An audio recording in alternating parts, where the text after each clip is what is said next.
en este debate para la División de Asuntos de Género de la CEPAL. Estamos como volviendo a ponernos en estos temas que en realidad consideramos que estamos en un contexto muy importante para poder avanzar en una nueva generación de mirar las relaciones entre el género y el comercio. ¿En qué contexto estamos? Estamos en un contexto un poco incierto y complicado. A nivel mundial hay un debilitamiento del multilateralismo y hay un retorno de posturas proteccionistas de algunos agentes y socios comerciales muy importantes que ponen en riesgo y en duda un poco para dónde va el futuro del comercio internacional. Por otro lado, aunque ha habido un descenso, ha habido un leve mejoramiento de los índices de comercio de bienes y, como decía bien la ministra, estamos en un proceso que irrumpe, que refiere a la cuarta revolución industrial y que cambia la forma que tenemos de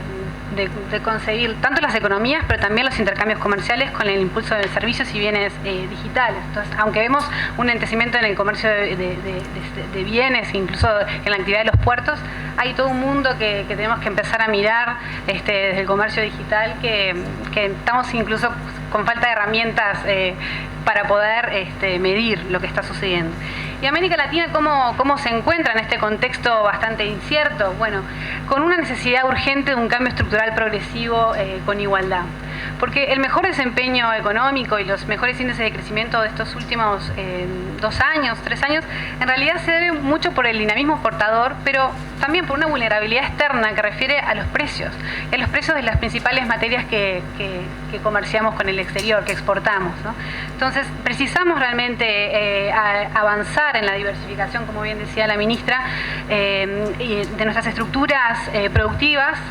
y sobre todo pensar en esto, ¿no? Cómo avanzamos en conocimiento, pero también en empleo de calidad, y evitamos posibles trade-off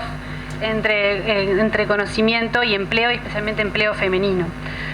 Porque cuando miramos también los indicadores de empleo, vemos que la tasa de participación de las mujeres en la región ha llegado como un techo, y es posible ver también estas brechas que se siguen manteniendo en términos de desempleo. Si vemos el desempleo para la región, alcanza un 9.5, para el caso de los hombres, de las mujeres, mientras que para las mujeres es un 6.8. Entonces, si nos podemos hablar de la calidad del empleo, tenemos otros grandes desafíos, y nos encontramos en este contexto de decir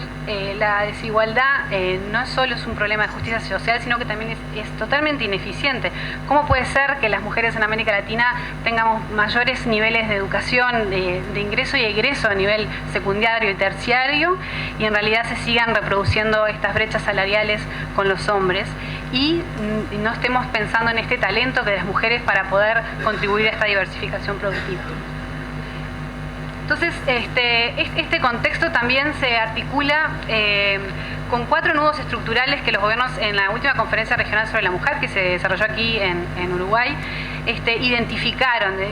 Discutirían por qué cuesta tanto, por qué hemos avanzado en igualdad de género en estos últimos 20 años, 25 años después de la conferencia de Beijing, pero por qué es lo que limita el alcance de las políticas de la igualdad, qué es lo que hace que avanzamos un poco y que siempre tengamos esta posibilidad también de retroceder. Y bueno, en realidad los gobiernos consideraban que la desigualdad de género es un rasgo estructural de América Latina y que implica una distribución inequitativa del poder, de los recursos, de las oportunidades y del tiempo. Entonces, estos 4 nudos estructurales son los que tendríamos que desatar para alcanzar la igualdad del 2030, ¿no? Por un lado, la desigualdad socioeconómica y la persistencia de la pobreza en un marco de crecimiento excluyente, patrones culturales patriarcales, discriminatorios y violentos que se siguen reproduciendo. Avanzamos en legislación de violencia, pero siguen habiendo mujeres muertas por causa de la violencia machista, y un predominio de la cultura del privilegio, que es la contracara de la desigualdad, ¿no? Entonces, ¿cómo avanzamos en una cultura de derechos? Y obviamente la división sexual del trabajo y la injusta organización social del cuidado, por más que ha habido un avance importante en las mujeres en el ingreso en el mercado laboral, esto no se ha condecido con un ingreso de los hombres a las tareas del trabajo no remunerado y de cuidados, y una concentración del poder muy fuerte cuando vemos también por un lado procesos de democratización, pero procesos de concentración del poder económico, del poder político, y un contexto regional más adverso en términos de fragilidad democrática. Entonces, en realidad no les quiero agobiar con datos, pero sí comentar que cuando estamos hablando de comercio internacional y sus implicancias para la igualdad de género, tenemos que entender que estamos en sociedades donde la desigualdad de género se expresa en distintos espacios y ámbitos, y que tenemos que pensar cómo el comercio, por ejemplo, puede contribuir a superar la situación de que la mitad de las mujeres de América Latina y del Caribe o no tienen ingresos o sus ingresos son inferiores a un salario mínimo, y cómo aseguramos que avanzamos en la autonomía económica. Por otro lado, si vemos este gráfico, también es muy impactante, porque las mujeres en la América Latina, obviamente esto cambia mucho, depende de la matriz productiva de cada país y de las distintas subregiones, pero siguen estando sobre representadas en los sectores que son más rezagados, con mayores niveles de precariedad e informalidad y menor contacto con las tecnologías y la innovación. Entonces, ¿cómo aseguramos que el comercio contribuya a que más mujeres estén en los sectores de alta productividad? Lo mismo con la brecha salarial, que se ha ido reduciendo, pero sigue siendo más pronunciada entre hombres y mujeres con mayores niveles educativos. Entonces, esto sí que es una gran ineficiencia, y vemos cómo la desigualdad de género está conspirando contra el desarrollo de nuestros países. Entonces, cuando vemos los vínculos entre género y comercio, tenemos que considerar que el comercio en realidad genera cambios muy importantes en la estructura productiva de los países, en la asignación de los recursos y en las oportunidades, que, como ya vimos, son bastante desiguales de entrada en las economías de la región. Entonces, podemos ver que en realidad el comercio puede afectar, podemos ver el comercio y igualdad de género desde dos puntos de vista, pero me voy a centrar sobre todo en cómo el comercio afecta la igualdad entre hombres y mujeres, y esto va a depender mucho de sus roles como trabajadores, como productores, como consumidores o responsables de las tareas del cuidado no remunerados. Si vemos la literatura ha tratado de entender estos vínculos o estos canales de transmisión del comercio internacional en la igualdad de género y la autonomía de las mujeres a través de estas varios, podemos decir, roles, y en esta idea de poder avanzar en análisis basados en género como comentaba la embajadora de Canadá, es importante ver que podemos concentrarnos en varias partes de estas implicancias, ¿no? En términos del empleo, creemos que es de donde más tenemos evidencia acumulada, tanto en CEPAL, que hemos hecho algunos estudios en el pasado sobre la incorporación de las mujeres, por ejemplo, en la industria manufacturera para exportación en los casos de Centroamérica y México, ¿no? Y cómo el modelo de Maquila, qué tipo de oportunidades de empleo generaba para las mujeres, en qué territorios, para qué niveles educativos, que normalmente eran más bajos. Y por otro lado, también podemos ver que las mujeres como productoras y comerciantes han habido también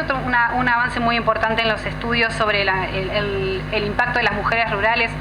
frente a la competitividad de las empresas extranjeras y en los procesos de privatización y concentración de la tierra. Entonces, cómo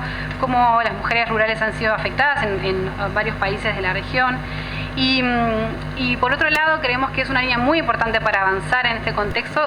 pensar desde las oportunidades de internacionalización, ¿no? Para las mujeres empresarias y las mujeres cooperativistas que no han estado del todo involucradas o lo suficiente en poder ver qué mercados, qué acceso a mercados, en qué sectores pueden insertarse para ser más competitivas y poder competir a nivel internacional.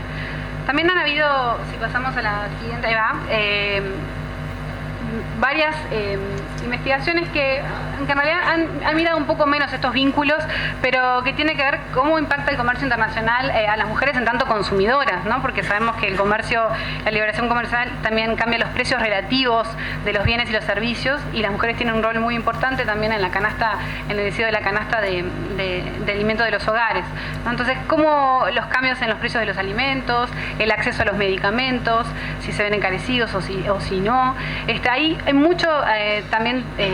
área por investigar, que es muy importante avanzar. Lo mismo cuando hablamos también del efecto que tiene el comercio en relación a los ingresos tributarios y a los ingresos de las arcas del Estado, ¿no? En los procesos de liberalización se ha perdido, ha habido una renuncia, digamos, fiscal y por la reducción de los aranceles, y también tenemos que pensar en las exoneraciones que se generan por atracción de inversiones. Y bueno, como decía la directora de Mujeres, aseguramos que también podamos que este cambio en los ingresos de los estados no repercuta en estructuras tributarias más regresivas o que se basen en impuestos indirectos. Siguiente, por favor. En base un poco a estos vínculos y la evidencia que en realidad es necesario avanzar mucho más en este nuevo contexto, en generación de evidencia, lo que sí tenemos es un marco global y regional que nos dice que es el momento de avanzar no en una competencia a la baja, sino justamente una convergencia hacia arriba en estándares ambientales, en estándares laborales, en estándares de igualdad de género. Y por eso es muy importante decir que la Agenda 2030 no solo tiene un ODS 5, sino también un ODS 17 que refiere al comercio, no como un fin en sí mismo, sino como un medio para alcanzar la igualdad. Y en este caso también hay una meta específica que refiere al espacio de políticas y cómo asegurar que el Estado pueda tener su derecho a regular y su derecho a participar en el comercio internacional, tomando en cuenta estas desigualdades y poder justamente tener estrategias que sean más acordes a sus necesidades y prioridades. Y si miramos la estrategia de Montevideo que aprobaron los gobiernos aquí en Uruguay, en la conferencia anterior de la mujer, vemos que hay 10 ejes de implementación y me gustaría compartir con ustedes muy rápidamente, siguiente Sole, como algunas políticas y prácticas que hemos visto y que hemos comenzado a conversar con algunos países de la región sobre cómo avanzar en una agenda de género y comercio. Entonces, en marcos normativos y en términos de políticas, hay mucho por hacer en términos de promoción e internacionalización de las mujeres y, por otro lado, avanzar en pensar cuáles van a ser los mecanismos de compensación y reconversión a las mujeres afectadas por la liberalización. Por otro lado, cómo articulamos las políticas comerciales con lo que hemos conversado, todas las políticas complementarias que tienen que ver con diversificación productiva, educación, cuidado, regulación del mercado laboral, incluso políticas contra la violencia contra las mujeres, para asegurar que efectivamente estamos generando las condiciones para una mejor inserción de las mujeres en el comercio internacional. En institucionalidad también hemos comenzado a avanzar en estos diálogos entre distintos actores que consideramos estratégicos para esta agenda que tiene que ver con los ministerios sectoriales, los puntos focales de género, en las cancillerías y también las oficinas de promoción comercial. Hemos comenzado a conversar con El Salvador, tenemos una relación con el Direcon en el caso de Chile y también con PROMPERÚ en Perú justamente para ver estos actores cómo se empiezan a vincular y empezar a derribar estas paredes de cristal para alinear las políticas de género con las políticas comerciales. En participación hay mucho que se puede hacer en términos de avanzar en que las organizaciones de mujeres y feministas, los sindicatos, puedan participar en las consultas sobre las políticas y negociaciones comerciales y también fomentar las redes de mujeres emprendedoras, productoras y empresarias por ejemplo, las misiones comerciales, como dijo la embajadora de Canadá. En fomento de capacidades, hay una agenda muy importante para trabajar en términos de comprender los aspectos de igualdad de género y derechos de las mujeres, de los acuerdos, de las políticas comerciales y ver esto con las autoridades y negociadores. Pero por otro lado, si miramos desde el lugar de las mujeres emprendedoras, hay mucho trabajo que ya algunos países están avanzando en facilitar conocimientos y habilidades para exportar, cómo acompañarse en el tema de la orientación comercial, en las estrategias de negociación, sobre todo en mercados que son más complicados, donde las mujeres no están accediendo. Comunicación hay mucho por hacer. En Perú conversábamos de que incluso muchas mujeres empresarias no sabían de las políticas que el Ministerio de la Mujer estaba haciendo en prevención de violencia, en sellos de igualdad, y hay como mucho diálogo en términos de tanto de los programas que están haciendo los Ministerios de la Mujer como las oficinas de promoción comercial, para asegurar que las oportunidades de internacionalización también las puedan acceder las mujeres.